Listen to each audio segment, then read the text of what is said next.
दिल्ली में रक्षा मंत्री राजनाथ सिंह की बड़ी बैठक खत्म हो गई है। तीनों सेना अध्यक्ष बैठक में मौजूद थे और आगे के एक्शन प्लान पर यहां पर मंथन हुआ। 2 घंटे तक चली है ये बैठक। उसके बाद जो तस्वीर निकलकर सामने आई वो तस्वीर और भी ज्यादा खास हो जाती है।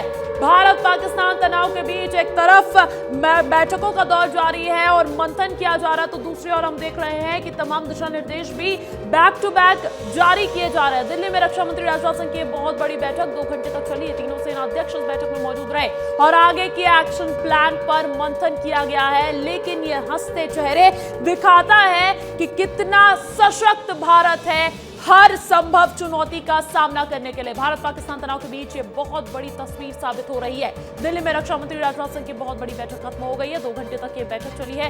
इसमें मंथन हुआ है, रणनीति तैयार की गई है। तीनों सेना अध्यक्ष इस बैठक में मौजूद रहे, सीडीएस भी इस बैठक में मौजूद रहे और देखिए आगे का एक्शन प्लान पूरी तरीके से तैयार होता हुआ नजर आया है। आप देख लीजिए तस्वीर और देख लीजिए इस बैठक में कितनी सशक्त ये बैठक और कितनी सशक्त ये तस्वीर और ये मुस्कान नजर आ रही है। हालांकि पाकिस्तान को लगता होगा अगर दिल्ली में किसी तरीके की बैठक हो रही है तो भारत पर किसी तरीके का दबाव है, भारत में तनाव है, लेकिन अब देख लीजिए ये पाकिस्तान को भी जवाब है। ये हंसते मुस्कुराते संतुष्ट चेहरे पाकिस्तान को भी जवाब है कि हम कार्रवाई तो कर ही रहे हैं, लेकिन इसी के साथ साथ बहुत कॉन्फिडेंस के साथ आगे बढ़ रहे हैं, रणनीति तैयार कर रहे हैं। दिल्ली में रक्षा मंत्री राजनाथ सिंह की ये बहुत बड़ी बैठक 2 घंटे तक ये बैठक चली और तीनों सेना अध्यक्ष भी इस बैठक में मौजूद रहे।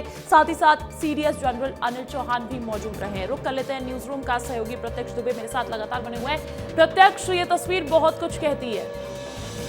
जी बिल्कुल अंजलि, देखिए तस्वीर बहुत कुछ कहती है और हम लोग इस बैठक का विश्लेषण अभी थोड़ी ही देर पहले कर रहे थे, जहां पे हमें रक्षा मंत्री के चेहरे पे जो मुस्कान दिखाई दी, इसने पूरे देश को एक संदेश भेजा है। पूरा देश जिस तस्वीर की इंतजार कर रहा था, जिस तस्वीर का विश्लेषण कर रहा है, इसी से ये पता चलता है कि भारत कितने कॉन्फिडेंस में। सबसे पहली बात तो ये है कि जो लोग इस समय डिसीजन मेकर्स हैं, जो लोग इस समय फैसले ले रहे हैं, जब वो इतने कॉन्फिडेंस में दिखाई दे तो निश्चित ही हम विजय की तरफ बढ़ चुके हैं और हम जीत चुके हैं। हम आधी से ज्यादा जो जंग है वो यहीं पे जीत चुके हैं। जब हमारे जो नियम निर्माता हैं वो इस तरीके से खुश दिखाई दे, वो इस तरीके से संदेश देते हुए दिखाई दे, तो पूरे देश में एक पॉजिटिविटी, एक सकारात्मक एक माहौल जाता है। और इसी तरीके से, इसी अंदाज में जब उन्हें प्रधानमंत्री को ब्रीफ किया, जो सिचुएशन को ब्रीफ किया, रात भर जो फायरिंग चली है उस सिचुएशन को प्रधानमंत्री को ब्रीफ कर दिया गया है। चर्चा जारी रहेगी।